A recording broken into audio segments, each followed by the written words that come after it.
Hey everybody, and welcome back to Parkitect. Let's just get right into it. So today we have Mystic Oasis, which is my personal favorite of the scenarios which I've worked on. It's, well, the description sells it pretty well. Actually, a fun fact, for a lot of these scenarios I made up sort of a document with different descriptions of the scenarios and what I sort of expected from them in terms of difficulty, rating, things like that. So they were slightly rearranged from my list, but to a large extent, and also fitting in the different scenarios also by Joshua, it's pretty much the list as I also set it up. And for all of the different scenarios, I also just added a small description for it. So on some of these scenarios, the text that you see over here was written by me, maybe with a few slight adjustments, but yeah, that's also one of the nice little tidbits, I suppose, that I could talk about. Anyway, the goal is to get 400 guests in the park, and it's not really the highest guest goal so far, but as you'll see, the map is really quite small. Actually, why am I talking about this here? I might as well just get into the map and show you while I'm at it. So, yeah, we have a very small oasis, basically, and the theme is sort of Arab, and yeah, we have this really small map here. So it's not altogether a very difficult scenario, but at this point the challenge is also going to be to make sure that we fit it in with the map that we get. And for some of the other challenges, we need to make sure that the happiness rating is 75%. And oh god, I don't exactly remember what I did with this one. I just remembered that I also put up, some small notes that you don't actually see here regarding, what other challenges there sort of are in the park. And I think among them was actually that, the guests, even though they're rich, they're not very easily entertained, so the happiness rating might not be as easy to get as other parks. But then again, as long as there are rides and nothing is broken down and there's no big vandalism or anything like that, I'm pretty sure that the happiness rating isn't that difficult to get right anyway. But that's probably something fun to look into, maybe after I do the scenario, so I don't, completely cheat myself on this here. But yeah, the optional goals are just to have 100 and 200 guests in the park. I don't know what the rewards for that are going to be. Like, again, for a lot of these scenarios, even though I might have set up some of the goals, I definitely, for one, there have been a lot of changes, and I also don't remember a lot of stuff, especially since this was one of the earlier scenarios, if I remember correctly. So I must have made this, nearly a year ago or something like that. So I'm pretty much starting off with a blank slate here. In any case, I think it's about time that I just start building some stuff. I think the style that you sort of start off with the entrance, even though it's really simple and it's really just this entrance building over here, it's a nice style to sort of keep going with in the rest of the park, although it is quite limited, so I'm gonna try and be a bit creative with what other kinds of elements I use. I should be able to at least have a decent set of scenery to make that happen, yeah. So, well, before we do the rest, actually, let's finally look into what rides we have. So, it's pretty limited, actually. I could probably put a small boat ride here, but that's about it. I do remember I was actually specifically requested to raise the water in this pond. It was originally up to half height, which I did quite a lot.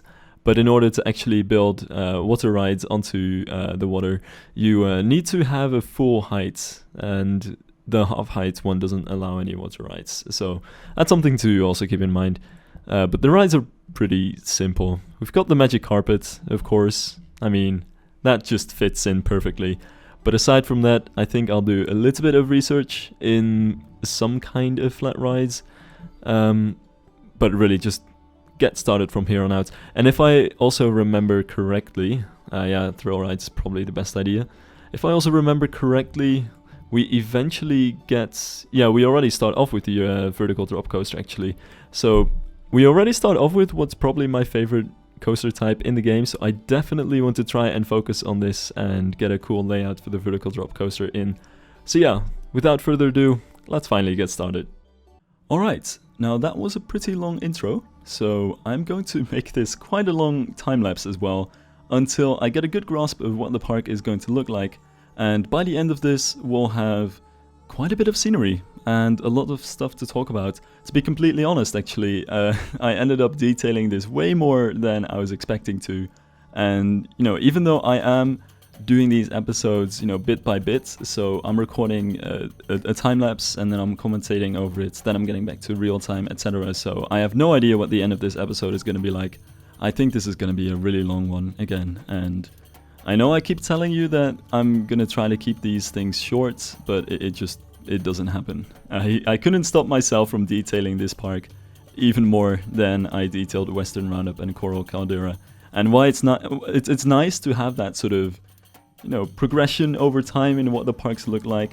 I do need to watch out with that, I think, because right now it's still doable because the scenarios are nice and easy, but eventually I might run into issues with this.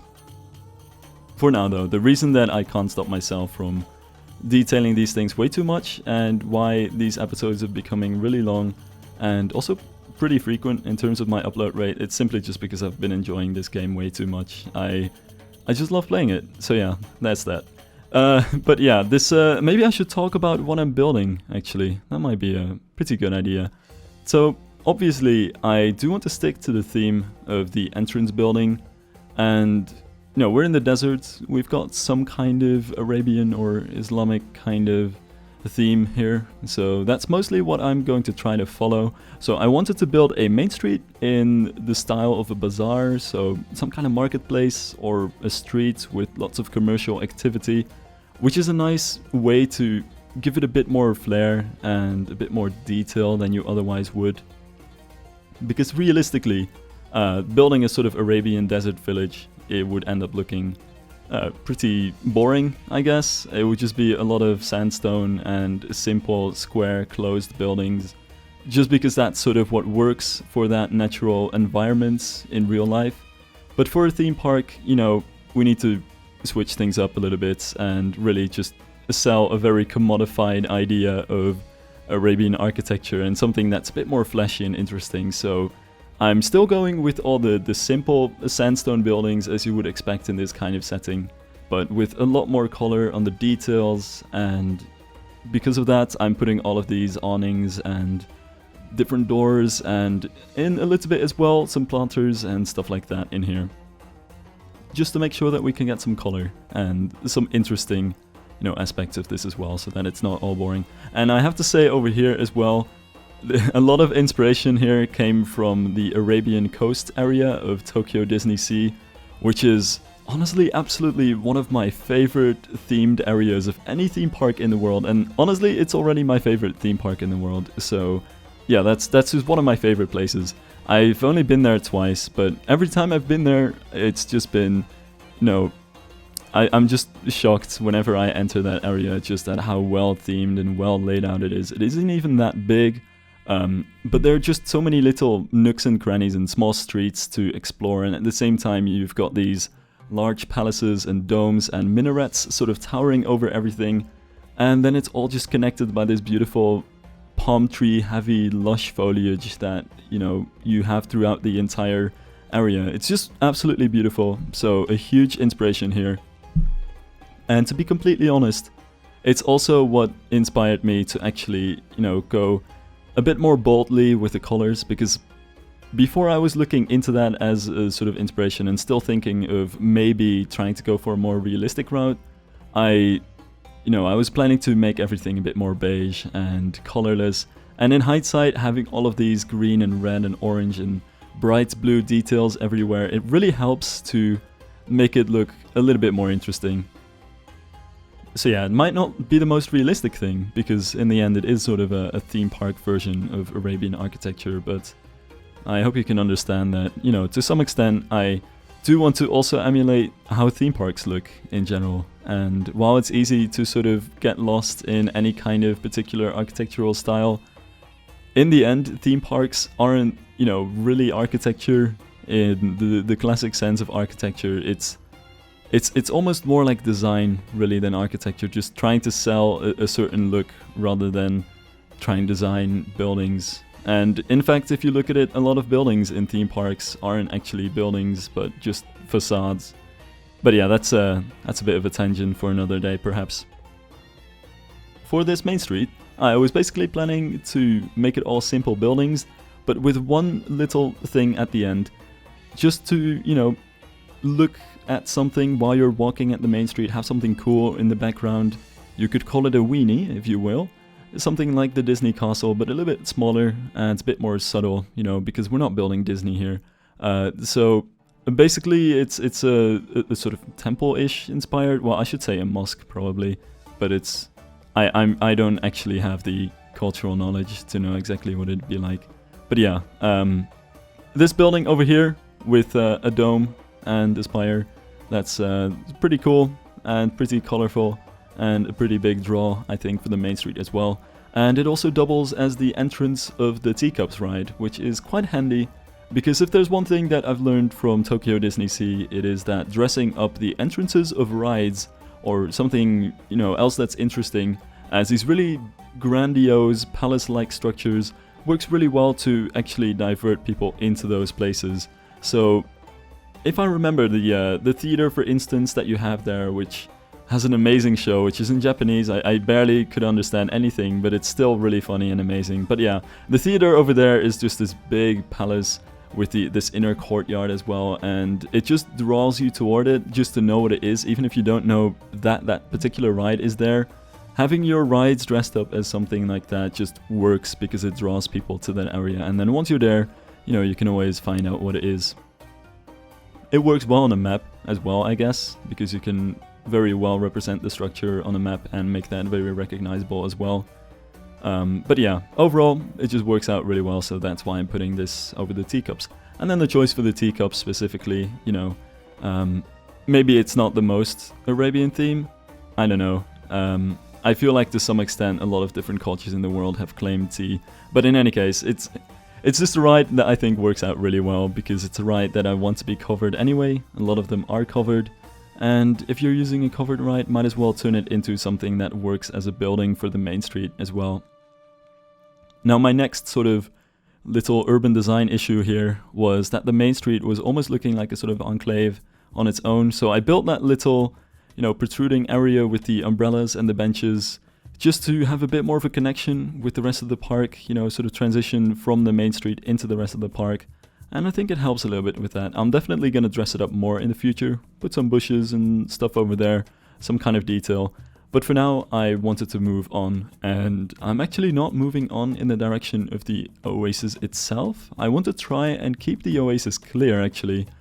And, I mean, I'm not too knowledgeable about this subject, but from what I've generally seen, a lot of these sort of Oasis villages, they won't be built on the actual Oasis itself, but just sort of on the border of it, and there's probably some kind of geographical reason for it that I'm not really too aware of, but I think it just works out really well to have all of the buildings and structures sort of around the Oasis, but keep the Oasis as a sort of more clear, natural centerpiece of the park. Almost like a theme park that's structured around a lake, kind of like I was talking about in Victoria Lake. But a bit different this time because we're in the desert. But yeah, we're gonna have this more town setting again over here. Slightly different pavement texture because I was just feeling bored of the old texture, but I'm up to the same shenanigans basically, just building squares and rectangles in sandstone colors, and then dressing it up with small details to make things look a bit more interesting and colorful. I should also note a very small tip that really works out, I think, in cases like this, is to give all the buildings slightly different shades. So for all of these buildings, I would take the pipette tool and just click on an older building and then just slightly move the color just to make sure that all of the buildings have generally the same kind of sandstone color to them. But because they're all pretty much textureless and they're all interconnected, you wouldn't be able to tell where one building ends and one building begins again. So they all have a slightly different shade of that sort of sandstone color, which I think works out quite well in this case. And normally this isn't too important, but given the sort of theme with all these different, you know, similarly sized and shaped buildings in very similar colors, I think little minute differences like this can help out to make everything look a little bit nicer.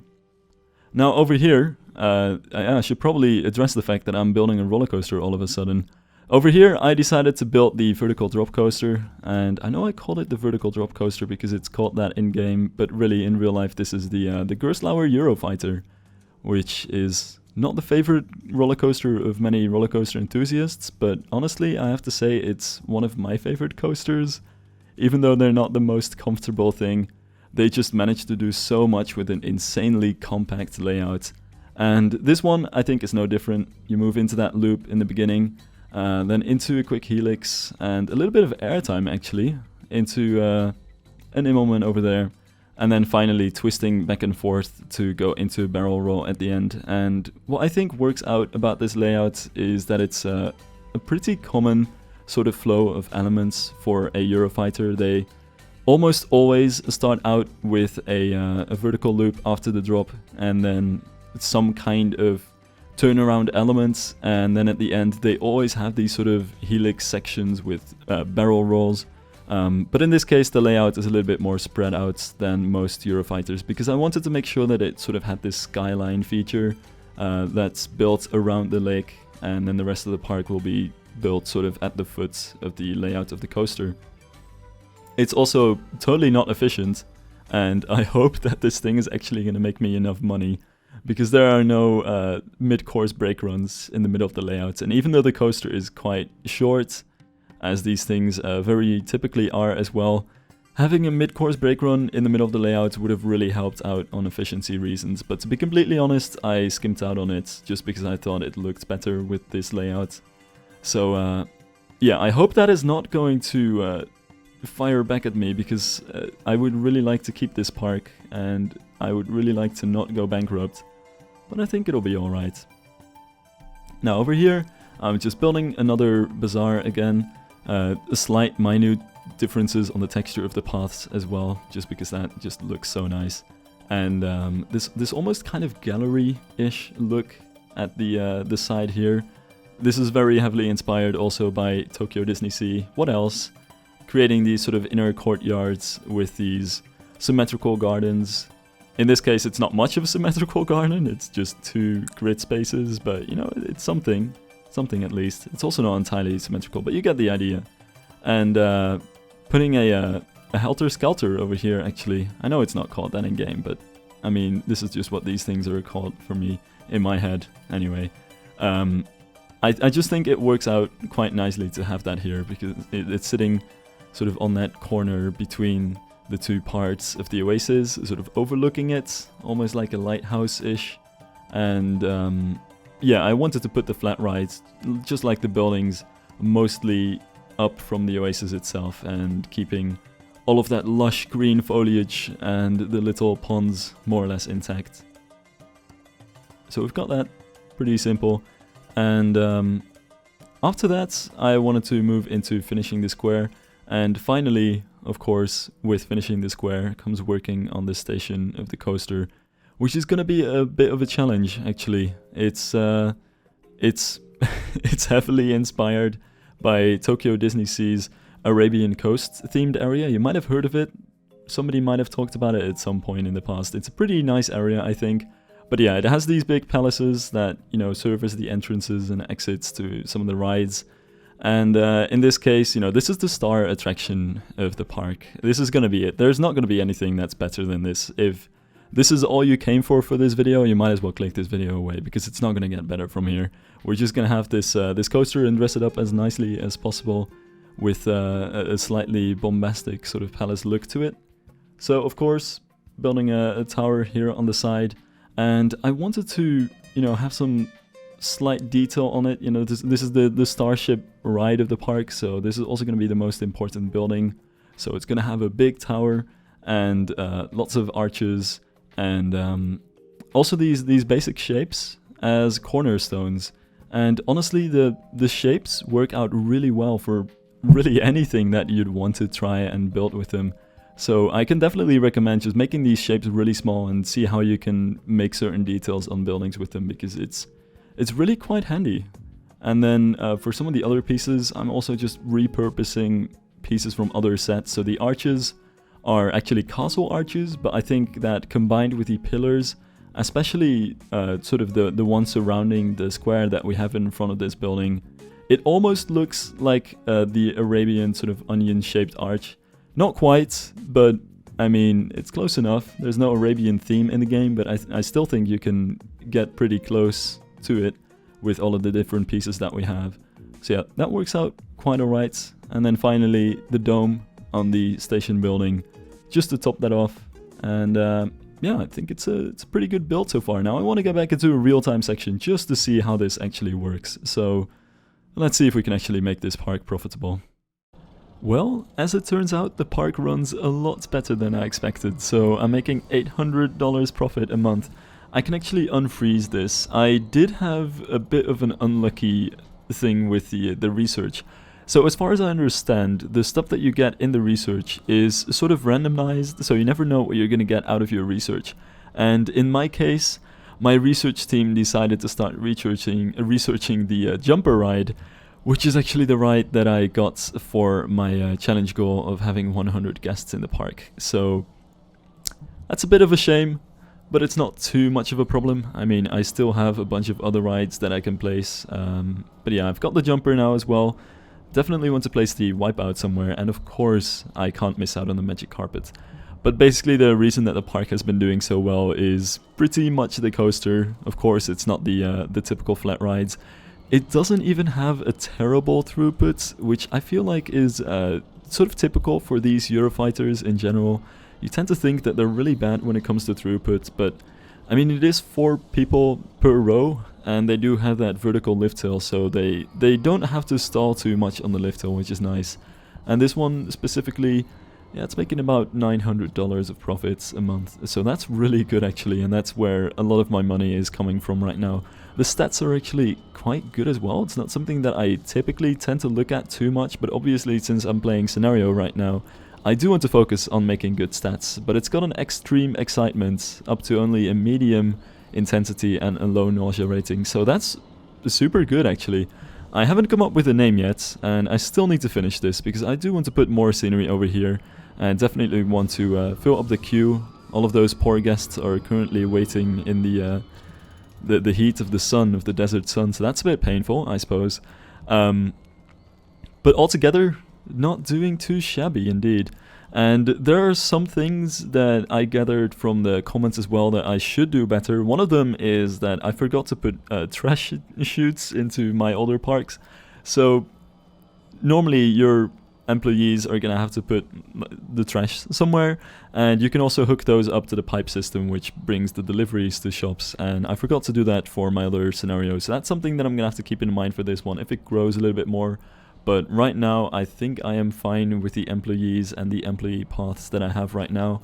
All that I do have to worry about is vandalism, because I can already see some stuff breaking down, but I think altogether it's not doing too bad. So my next plan is to maybe fill up a little bit more of this area, maybe not quite with rides, but you know, some stuff, and also start expanding the park into this direction. And given the fact that I'm still getting, well, some guests are still going into the park, I think that with a little bit of expansion on this side and another coaster or 2 coasters, I should be able to reach the guest goal of 400 guests. Not to mention that so far I haven't done any advertising on any of my scenarios yet, and that's something that I can still do to yeah, there we go, some campaigns. That's something that I can still actually do to make sure that I get the goal, because I do want to keep this park quite small. I think a nice and compact layout just around the Oasis with lots of small buildings and flat rides placed very close to each other,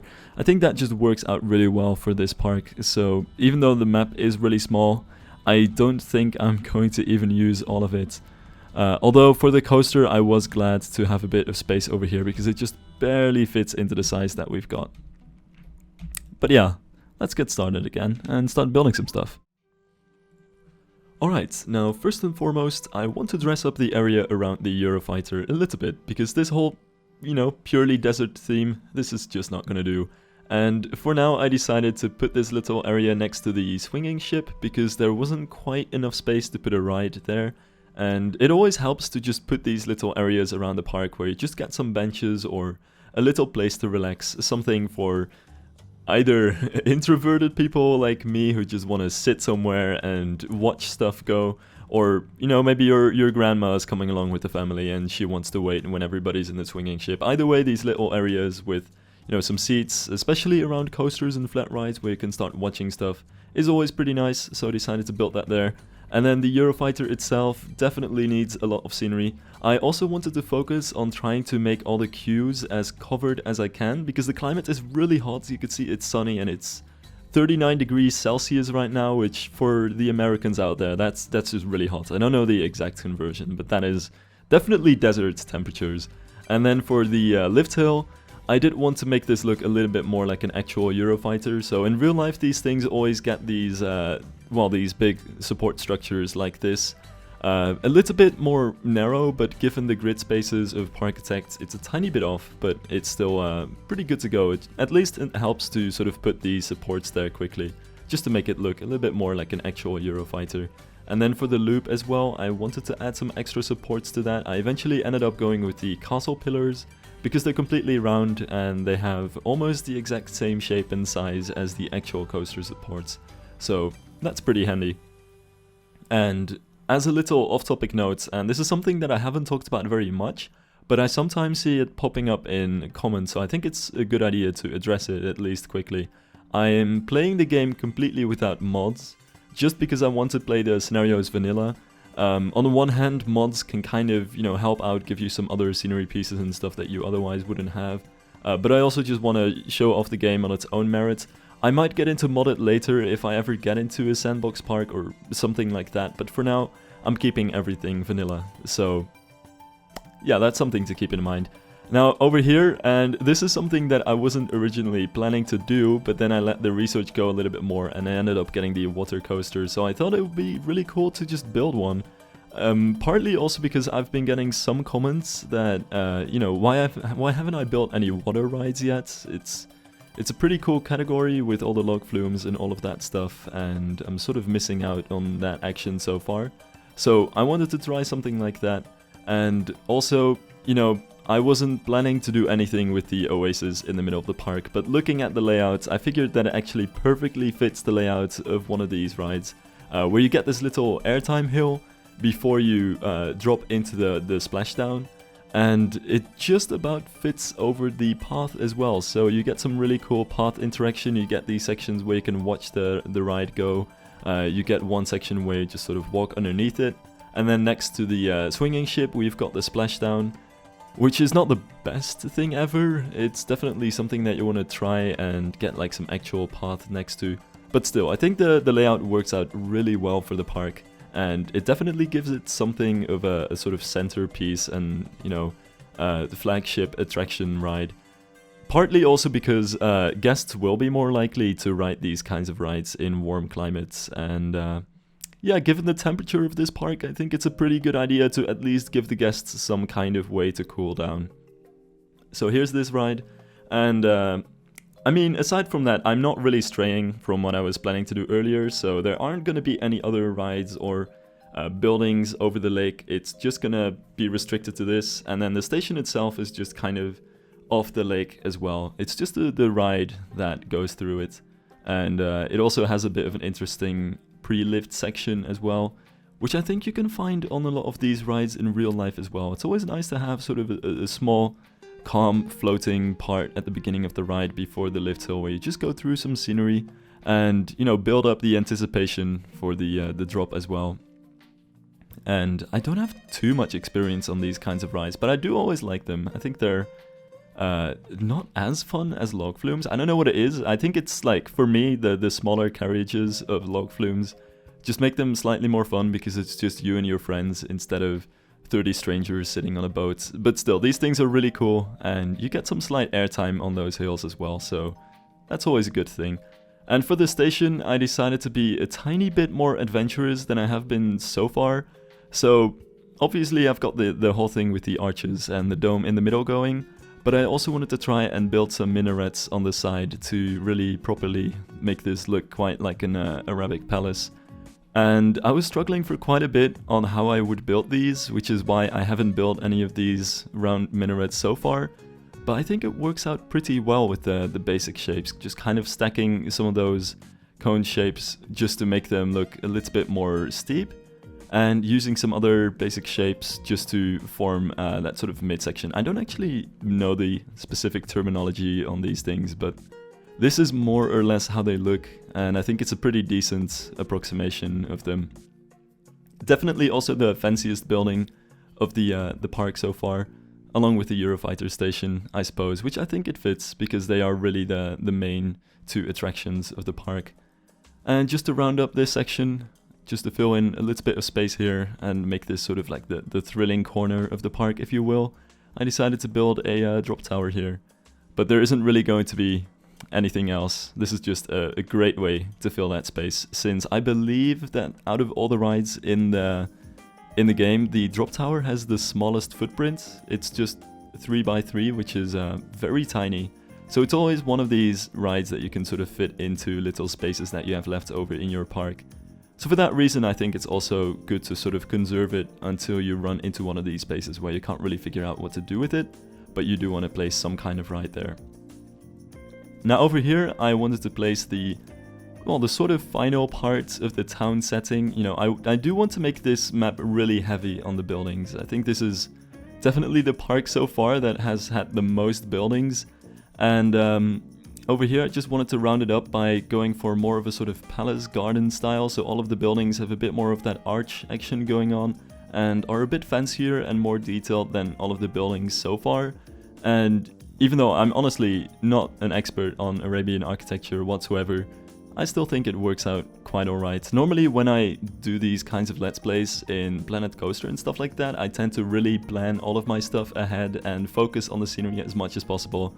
But since this is just a scenario, I'm just gonna keep it, you know, as theme park-ish as I can, and just go with the flow of what looks good and what would work in a theme park setting. So it's not necessarily the most realistic thing, but I think it works out quite nicely. At the very least, within the layout of the park, with having that sort of fancy station of the water coaster, as well as the flying carpet ride over here, which, I mean, I almost forgot to put that into the park, and really it's super important given the theme, so I'm glad I remembered last minute to put that somewhere. And at this time, I was actually planning on making this the last area of the park. So I just wanted to finish this with a simple queue and some food building with another burger and soda stand as well. But in hindsight, honestly, I think it's not quite enough, so I'm gonna expand it a little bit, but more about that later. Right now, I just want to finish off this whole sort of palace garden look of the magic carpet area. So really sort of fencing this off again with all of these different walls to separate it from the lower level, that is sort of the pond area where I didn't place any buildings and where you're just walking underneath the coaster through a lot of vegetation. And then over here, finally moving into the queue area, which is also going to get its own building with some gardens around it, just to make everything quite fancy. And hence also why I'm moving the employee paths a little bit around that as well. And the reason that I've kept the employee paths around until this time is just so I could lead them to the back doors of the food courts, which I'm going to build next to this queue. So there was a little bit of planning ahead in that sense.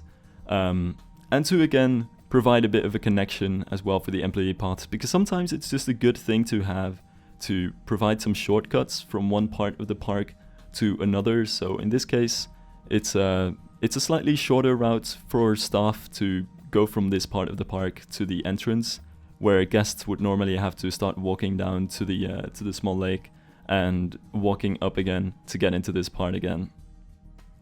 Now at this point I also had to start pausing the game a lot, just because I was really afraid of reaching the goal of the scenario already.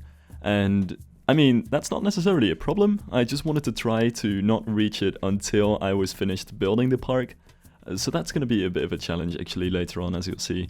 But it's just running way too well, and I think it's partly because the Eurofighter is a lot more efficient than I thought it would be.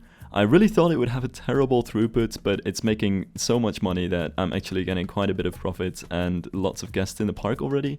And the same goes for the water coaster actually. I know I've just built it, but from some of the sections that I just sort of stopped the time lapse and let the park run and kind of see how everything is going, it's actually an insanely popular ride as well. You can see that the queue over there is definitely starting to fill up quite a bit as well.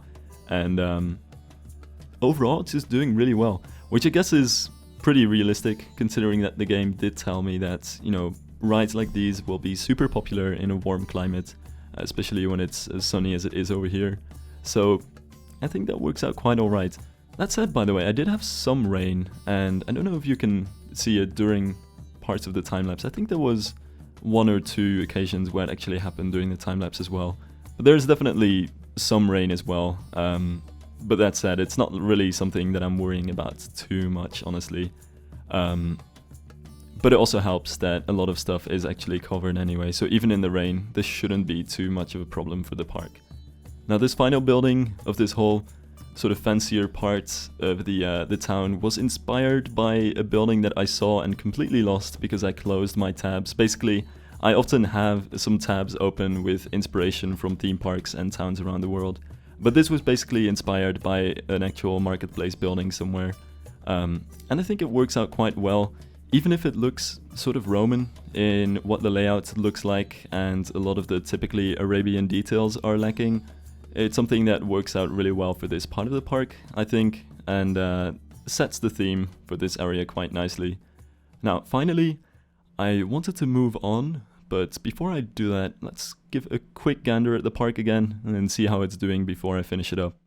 Alright, now here's the more or less finished park, or at least as I was planning to do it earlier, and overall I am super happy with it so far. I know I'm gonna repeat myself again here, but it's my favorite park of the playthrough so far. Really cozy, everything is quite compact, and there's lots of detail and lots of little charming areas that works out better than I originally expected, even if it is really quite small as well. But that said, I'm already super close to the guest goal, and if you look at the entrance, there's quite a few people starting to enter the park as well. So I think honestly that I'm just gonna, you know, let it run and reach the goal.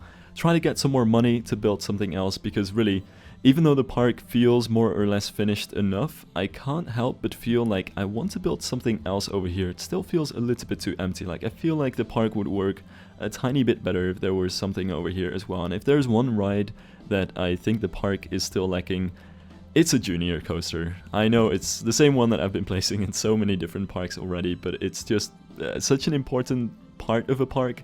And even though the scenario is pretty much finished at this point, I like this map too much to just let it go. I want to let it go once I feel like it's finished. You know, nothing's actually finished, and there's just a point where you feel like you're done with it. And honestly, I don't really feel that way with this map yet, so I'm just gonna reach this goal and get a sort of bonus ride in here. Expand the park a little bit more over here, get some sort of wooden bridge, connect that to a small building of the wooden, or of the junior coaster station building here, and try to work out a bit of a layout, maybe alongside the lake a tiny bit. But yeah, at least something to give this park a final ride and round up the roster of rides pretty well. That aside, I'm really happy with it, and I know I haven't zoomed in too much on some of the areas of the park, but I definitely think this park deserves a little bit of zooming in on stuff. But for now, I'm just gonna let it play to see what this will look like. Hold on, didn't I just reach the goal? Oh yeah, right, I need to hold them for 3 weeks. Okay, so that's gonna be fine. Just because I need to keep the happiness rating at least 75% for 3 weeks. But I've got the guest goal, so that's pretty good. So we've got that sort of main street, then we've got the little area over here with the Eurofighter Station, and again, this ride is super popular, so there's always a queue for it, which is also kind of handy. If it rains, you know, this thing is not gonna not have any visitors anymore, but it definitely could be more efficient than it is with a mid-course brake run. But that said, there's not even too much to complain about. It makes quite a bit of money considering the efficiency, and it's a really fun ride to follow actually. How about I actually follow the next train that comes along? And then we've got the area with the swinging ship and the drop tower over here next to the lake, which is all quite nice. And of course the water coaster over here. And this doesn't have too many boats either, so it's not the best when it comes to efficiency. It's definitely not making as much money as the other coaster. In fact, I'm asking $9, but I think I can probably ask 10 for this. I don't know. I'm just gonna try it and see if the people are willing to pay. Even the people who got in line for $9. Oh, looks like I just missed that. Whatever. So we've got that ride, and then rotating a little bit to see this part of the town a bit better is always good, I think. And there's not too much here. It's just another sort of marketplace with the magic carpet ride over here, which is quite a kid's ride in this case. Although I've only been on one of these in real life, and I do have to say they're more intense than they look. Like the way that you're sort of forced into your seat or out of it on every rotation of these things, especially on the bottom of those drops. It's a really cool experience. I actually like this thing. That said, the only one that I rode was in Gronalund, which, as I've heard, is one of the more intense ones. I'm not sure, but really cool experience anyway. And yeah, I just missed this thing again. All right, I'm just gonna pay attention to this ride over here. Let's see if we can zoom in on that car. Yeah, this one. There we go. So steady climb for the lift hill. I didn't put a weight for the drop, as I think, yeah, the regular ones don't really do that, I think. Actually, I forgot. I think they don't. Not like Takabisha, at least. But in any case, it doesn't work with the Beyond vertical drop, and I wanted to get that in instead. So we've got the similar layout to a lot of Eurofighters, just kind of more spread out. And over here, this is a corkscrew. Corkscrews are super handy for making overbank turns and stuff, especially when you're in a very tight position. And then over here, a final barrel roll to end the ride. And that's it. I actually noticed also, to some extent, there's a little bit of hard lining. There's not really any real hard lining in any of these rides, but it almost looks like it. Like looking down from above, you can see that the center of the track is going to the right over here as it banks, which is pretty interesting to see.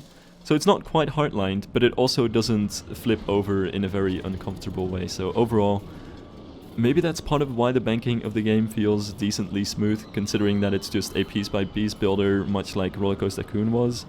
But yeah, overall, it works out quite nicely there, I think. And then finally, yeah, there isn't too much else to see. It's really a small park. I tried to focus more on details and getting as much in a very tight space as I could, just to keep everything quite close to the Oasis and make sure that I don't have to cuddle up to the park borders either.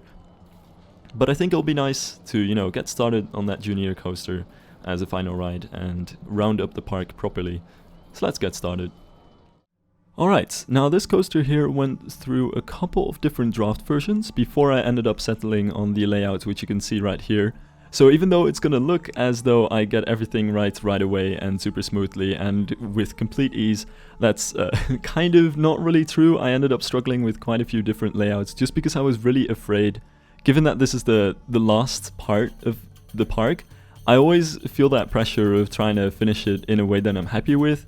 And it kind of feels like if I mess up on this, it just kind of ruins the rest of the park, which I'm already happy with. So I was a bit nervous about this one, honestly. But in the end, I think it's a decent layout, and it's sort of following the same general rules of the junior coaster so far. So really going from left to right in different consecutive turns in different directions in these different helixes.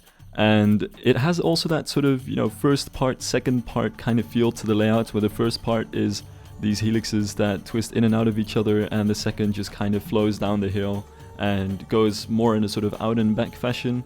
I don't know, I always like it when they have that sort of general feel to the layout.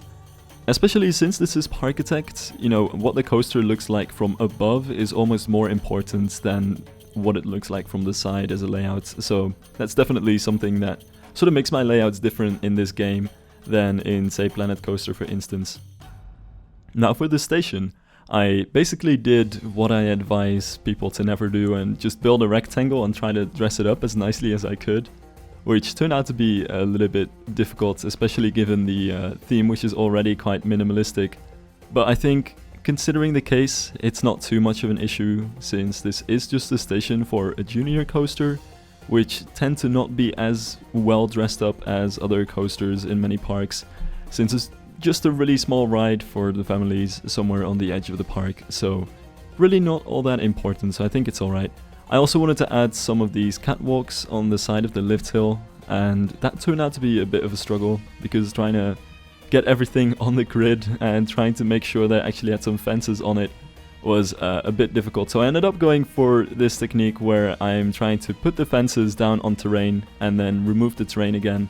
And that ended up not really completely fitting to the catwalks which I built earlier, so had to go through a couple different versions of that one. But in the end, I think it works alright. I won't be adding catwalks to all of the coasters, but you know, when I can and when it sort of fits the theme, I think it's nice to add it. And apart from these fences, which were a bit of an issue, these catwalks are also honestly quite easy to build. I've got a few questions on what kind of pieces I'm using to build them, but it's just the small roof tiles. You can use half tile roof tiles for this. I'm using the sort of hangar style, I think that's an eighth of a grid space, tile on the side, and then just corners pieces and fences to make the sort of fence on the side. I'm also using some roof pieces to connect these catwalks to the supports, which you can see there, which kind of look like the real life supports or the connectors that, you know, connect the catwalks and the supports. So I think that works alright as well. And then finally, I'm putting a lot of trees and foliage in here, especially around the station, which is inspired by a quote that I can't believe I've never mentioned on my channel, because I always talk about how you can use foliage to make your buildings look better, or how if you have a building that you're not happy with, you can just put some trees around it and it'll instantly look better, which is very similar to a quote by Frank Lloyd Wright. I think it was, a doctor can bury his mistakes, but an architect can only advise their client to plant vines, which pretty much works. Just putting foliage around your buildings makes them look nicer. But yeah, that's basically it for this park, so let's give it one final overview and call it a day. Nice, so we're almost there, and I just realized that my trick with the terraforming actually reset itself when I loaded the park again. So that's something I'm not going to try again. I'm just going to remove the fences and leave it at that. But yeah, this is basically the coaster, and in the meantime we should get the goals. There we go. And I'm just going to do one quick tour through the park again, and then we're finally going to head over into the next scenario. And I don't think I'll be getting any new ones, because I didn't complete the non-optional goals by the end of March year 2. In fact, it's already year 4 again. It's not too bad. But yeah, I think that means that I'll be doing the, I forgot what the next scenario was, but there's already one more that I got, so it's probably going to be that one. And let's check, because I didn't do a POV of the water coaster yet. Now I'm just gonna let this run and just pick another boat, because this is already going down, but it's probably fun to see at least where this thing is gonna go and what that whole trek is gonna end up looking like. And we're just gonna have to wait for this thing to start. Ah, there we go. And actually click on the ride instead of one guest. And that's the one we want to have. So there's a bit of interesting interaction, I think, going on over here, where you're going past the where the heads are clipping through the bridge as well. I never actually bothered to check that as well, but yeah, that's a thing.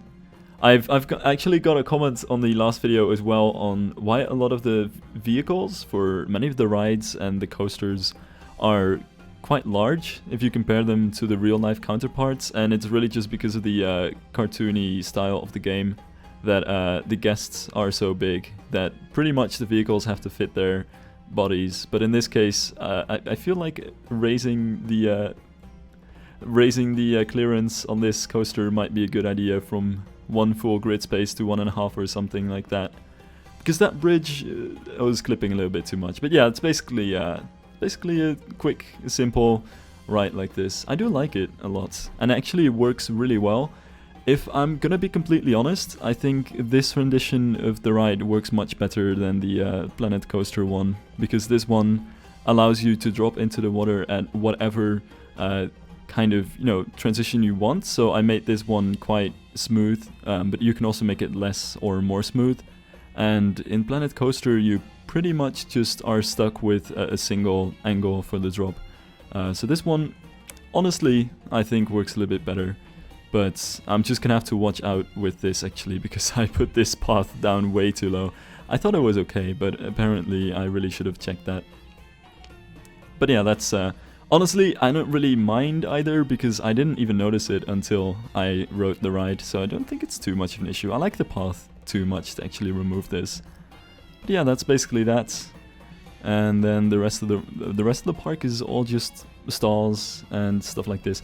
I think I'm gonna go for this for the thumbnail though, just because it works out way too well. But yeah, that's it for Mystic Oasis. I'm just gonna leave the park right here. I saved it just before I reached the goals, so... actually, speaking of which, I have to start uploading my stuff. And I'm also gonna look if I can upload any of these blueprints, but given that they are quite terrain conforming, I don't know if I'll be doing that. But for the next one... Oh! We're actually already getting another scenario. I wasn't expecting that. Okay, so we've got the whole island situation here, and I think... yeah, that's the one. But I'm gonna do Nova Labs first, because, I mean, I got that first. I think it's fair to try this one next. And to be honest, I know what this one looks like, obviously, because I've seen all the scenarios before. And even though the theme is very sci-fi-ish, I recently saw some people build some steampunk-inspired builds, and honestly, I am really tempted to try and go for some kind of sci-fi steampunk theme in this park. That said, it is all gonna depend on what kind of scenery pieces we get in the park, which I don't yet know, but it's just something that I suppose I'm gonna brood over until I start that episode. In any case, thanks for watching Mystic Oasis, and hopefully I'll see you next time on Nova Labs. Bye guys!